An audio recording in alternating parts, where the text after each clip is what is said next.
मार्च महीने से ही यहाँ से फ्लाइट उड़ने जा रही है। तो आजमगढ़ के बारे में कहा जाता था यहाँ पे एक एक ईंट जो है समाजवादी पार्टी के देन, विपक्ष के नेता खूब सीना ठोके कहते थे इस बात को। लेकिन कितनी परिस्थितियां बदली हैं, क्या क्या विकास कार्य हुए हैं जिसकी बदौलत आप लोग 2024 के लोकसभा चुनाव में अपने प्रत्याशियों के लिए वोट मांगेंगे। लालगंज में विकास की पर्याय नीलम सोनकर जी लगातार पिछला चुनाव वो हार गई थी, लेकिन बड़ी जिम्मेदारी आन पड़ी आप पर। हाँ बिल्कुल आ गई है। लेकिन एक रास्ता आसान जो किया है माननीय मुख्यमंत्री जी, माननीय प्रधानमंत्री जी की जो जन कल्याणकारी नीतियां हैं उनको लेकर के हम जनता के बीच में जाएंगे। अरे 1.5 साल से लगातार आजमगढ़ सदर में दिनेश लाल यादव निरहुआ जी ने विकास की बहुत अच्छी नींव रखी। यहाँ की जितनी सड़कें खराब थी उनको सही कराने से लेकर के आजमगढ़ विश्वविद्यालय के कार्य में बहुत तेजी लाया और कार्य पूर्ण हो गया है।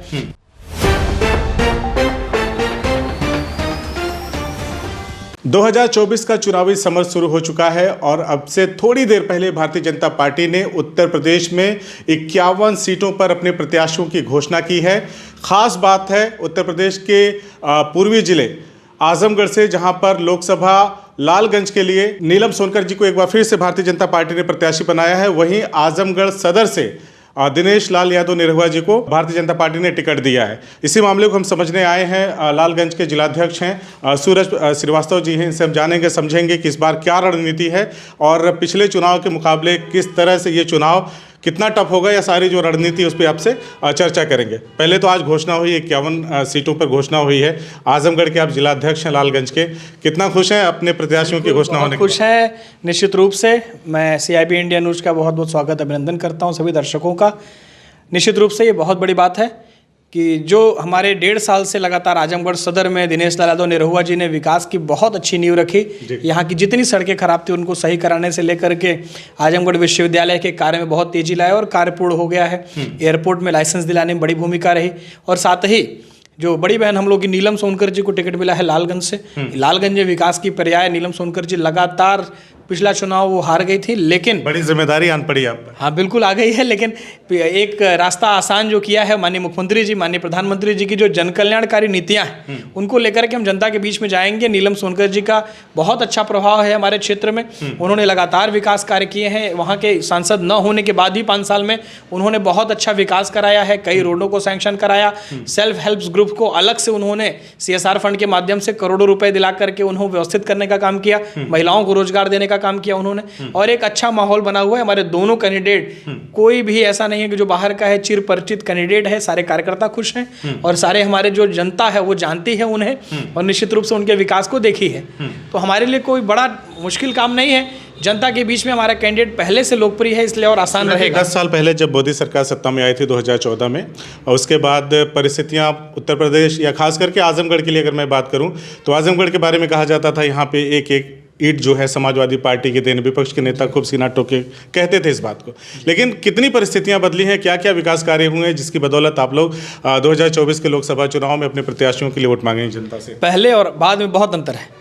अब वो सीना ठोक कर कहने वाले लोग 14 के डिबेट में हम लोग भी जाते थे तो वहाँ समाजवादी पार्टी के लोग कहते थे कि सारे हर एक ईंट पर जो है विकास की ईंट पर जो समाजवादी पार्टी का नाम लिखा है। लेकिन अभी जो 40-45 साल से मांगती है हमारी सरकार ने, अभी कुछ साल पहले घोषणा किया विश्वविद्यालय की बनकर के तैयार है। आप भी देख चुके होंगे, इतना शानदार विश्वविद्यालय बना है और वहाँ जाने के लिए 4 लेन सड़क जो प्रस्तावित हो गई है, लगभग कुछ सड़क बन भी गई है और जगह जमीन एक्वायर हो रही है। आजमगढ़ में एक चप्पल पहनने वाले व्यक्ति को किस प्रकार से फ्लाइट में बैठाया जा सके, इसके लिए प्रयासरत हमारी सरकार ने एयरपोर्ट का यहाँ पर लाइसेंस जारी कर दिया है और इसी महीने से मार्च महीने से ही यहाँ से फ्लाइट उड़ने जा रही है और ये बहुत बड़ी बात, बड़ी सौगात है आजमगढ़ की जनता के लिए। और यही नहीं, अटल आवास समर में इन चीज़ों पे कितना को लेकर के कितना प्रभाव? बिल्कुल, जो विकास कार्य है निश्चित रूप से बहुत बड़ा प्रभाव डालते हैं वो जनता के मन पे, क्योंकि हर एक परिवार को 10,000 20,000 अपने बच्चों के पढ़ाई के लिए भेजना पड़ता था। जो बच्चा इलाहाबाद पढ़ता था, जो लखनऊ पढ़ता था, दिल्ली पढ़ता था, अब वो आजमगढ़ विश्वविद्यालय पढ़ेगा।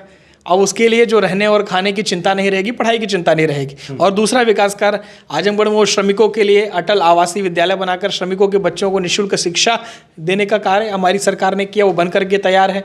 और आजमगढ़ पूर्वांचल का एक्सप्रेसवे जो है निश्चित रूप से एक लाइफ लाइन है यहाँ के जितने उद्योगपति हैं, यहाँ की जनता के लिए कि वो 2.5 घंटे में यहाँ से लखनऊ पहुँच सकते हैं। यहाँ के किसान 2.5 घंटा में लखनऊ पहुँच करके जो हमारे फूलपुर में लाल मिर्ची का एक बहुत बड़ा कारोबार है, वो माहौल से चढ़ते हैं फुलवरिया से और 2 घंटा में लखनऊ के मार्केट में अपनी मिर्चा बेच सकते हैं वो। तो इस तरह का एक बहुत बड़ा विकास का पैमाना हमारी सरकार ने किया है आजमगढ़ के लिए।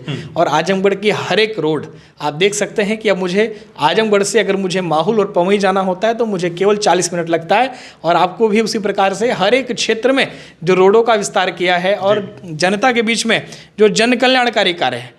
आज हमारे पास केवल आजमगढ़ की बात करूं मैं तो हमारे यहाँ लगभग 1 लाख से ज़्यादा आवास मिले हैं। शौचालय की बात ही नहीं करिए, शौचालय तो हमारे लाखों में मिले हैं। हर एक गांव में 200-200 400 लोगों को शौचालय मिला हुआ है।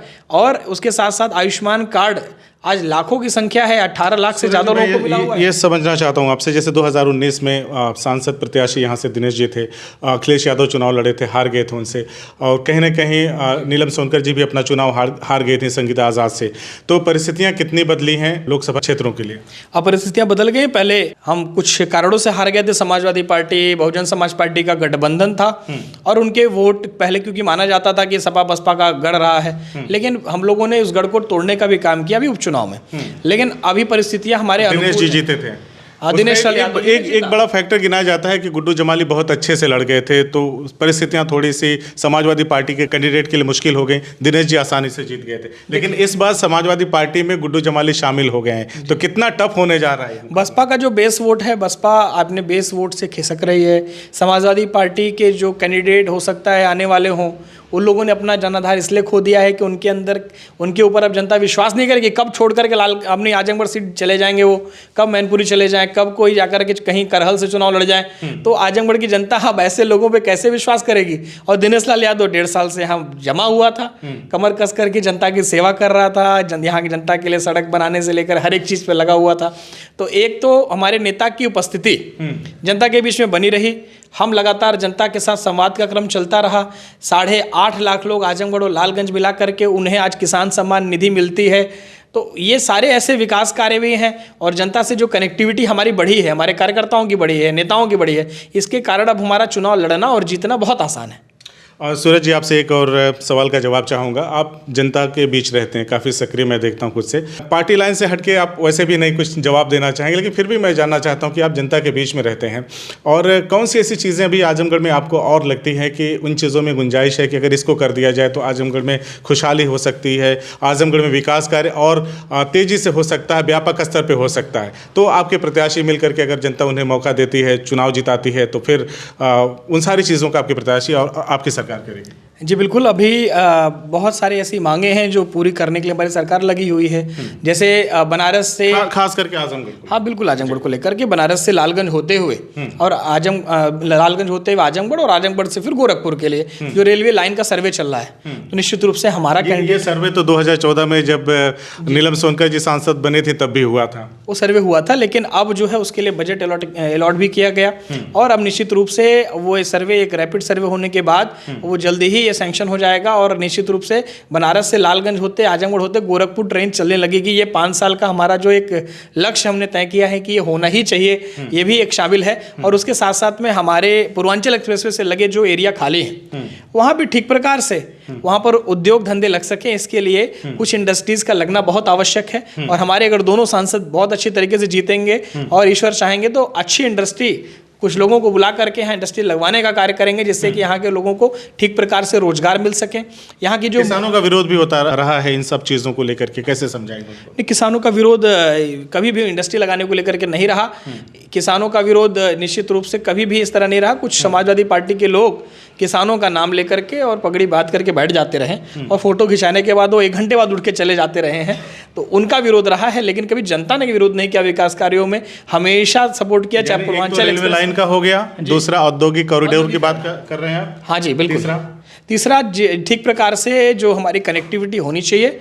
हमारे लालगंज क्षेत्र में कुछ रोडवेज की संख्या बढ़ाने की आवश्यकता थी, तो माननीय परिवहन मंत्री जी ने अभी कुछ दिन पूर्व हम लोग जब मिले थे तो सैंक्शन भी कर दिया है कि आज लालगंज में एक रोडवेज बनेगा, वहाँ पर बस स्टॉप बनेगा, उसके साथ साथ निजामाबाद में बनेगा, अतरौलिया में जो बस स्टॉप बना उसका जीर्णोद्धार, वहाँ से कुछ नई बसें चलेंगी। तो यातायात की जो सुविधा हमको बढ़ानी थी वो भी बढ़ने जा रही है। हर एक विधानसभा में हमारे पास एक बस स्टॉप होना चाहिए और निश्चित रूप से हमारे कई विधानसभाओं में है, उसको ठीक प्रकार से और संचालित कराने के लिए हमें आवश्यकता है कि हमारा जनप्रतिनिधि हमारा रहेगा तो निश्चित रूप से हर एक मांग को कराने का कार्य करेगा।